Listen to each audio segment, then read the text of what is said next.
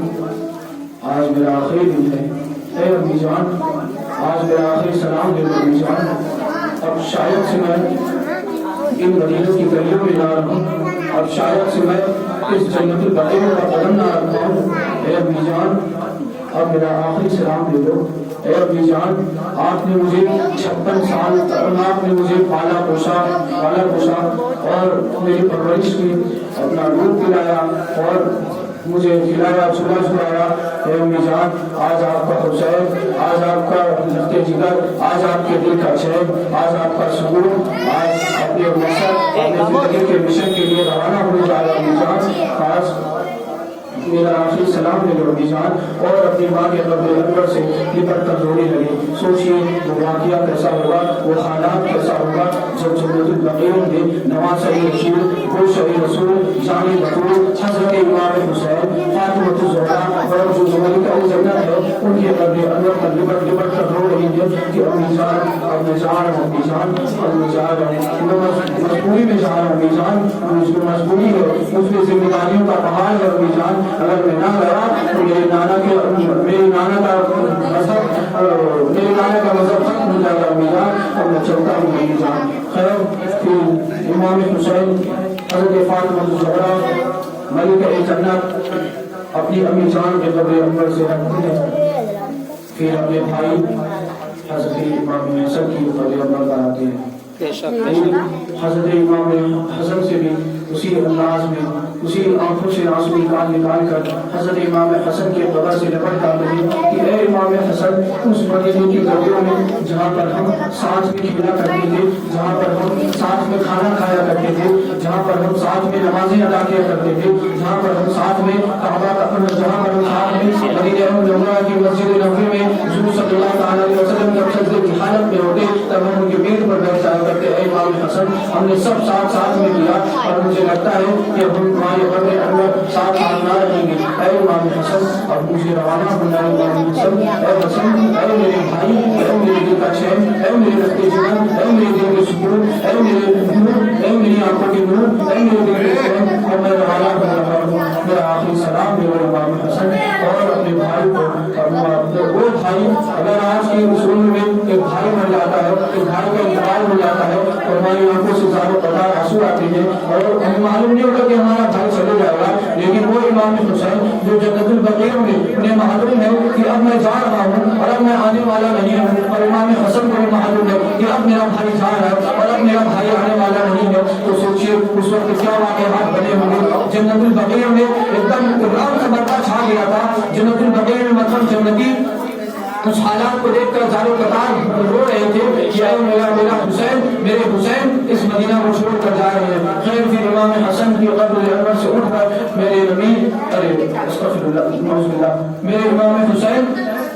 میرے نبی حضرت محمد مصطفیٰ صلی اللہ علیہ وسلم کی اپنے مزار مبارک پر جاتے ہیں اور پھر اپنے نانا کی قبر سے لپٹ کر رو کر کہتے ہیں کہ اے نانا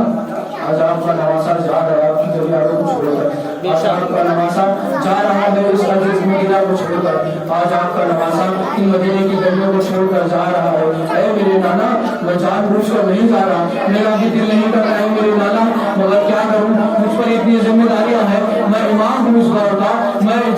اگر نہیں گیا تو آپ کا اسلام مذہب تباہ و برباد ہو جائے گا۔ اے میرے نانا میں جا رہا ہوں، میرا آخری سلام دے دو اے میرے نانا، اے میرے نبی میرا آخری سلام دیجیے، اب میں یہاں سے جا رہا ہوں۔ سوچئے وہ نبی جنہوں نے اپنے نواسے کو گردن پہ چھوما ہو، وہ نبی جب ان کا نواسا سجدے کی حالت میں پیٹھ پر آ جاتا تو وہ لمبے لمبے سجدے کر دیتے، لیکن امتی پیچھے موجود امتی کبھی نبی سے پوچھتے نہیں کہ نبی آپ نے ایسا کیوں کیا۔ وہ نبی صحابہ کی امتیوں کی محبت کی نبی کے تعلق سے، تو وہ نبی جس نے اپنے نواسے کو کندھے پر بٹھا کر گھمایا، وہ نبی جس نے اپنے نواسوں کی گردنوں کو چوما، اسی نبی کو معلوم تھا کہ یہ یزید کا خاندان، یہ یزید کی فوج میرے نواسے کو قتل کر دے گی، یہ یزید کی فوج میرے نواسے کو قتل کرنے والی ہے، یہ یزید کی فوج میرے ریبت اطہار کو قتل کرنے والی ہے۔ یہاں پر ہر کسی کو یہ معلوم تھا کہ آج حسین جا تو رہے ہیں اس جگہ سے، اس مدینے سے، لیکن اب حسین واپس نہیں آئیں گے۔ اہل بیت اطہار کے حضرت ابن عباس جو بہت بڑے مفسر ہیں حضور صلی اللہ علیہ وسلم کے بعد کے زمانے کے، جنہوں نے مولا علی سے قرآن سیکھا، مولا علی سے قرآن کے مطلب سیکھے، اور مولا علی کو حضور صلی اللہ علیہ وسلم نے سکھایا۔ حضرت بدنظمی کا ماحول نہ اختیار کریں، جس کو سننا ہوگا وہ سنے گا۔ ایک خاموشی اختیار کرو، چپ چاپ جہاں جو بیٹھے ہو بیٹھے رہو۔ سبحان اللہ سبحان اللہ۔ آتا کرو۔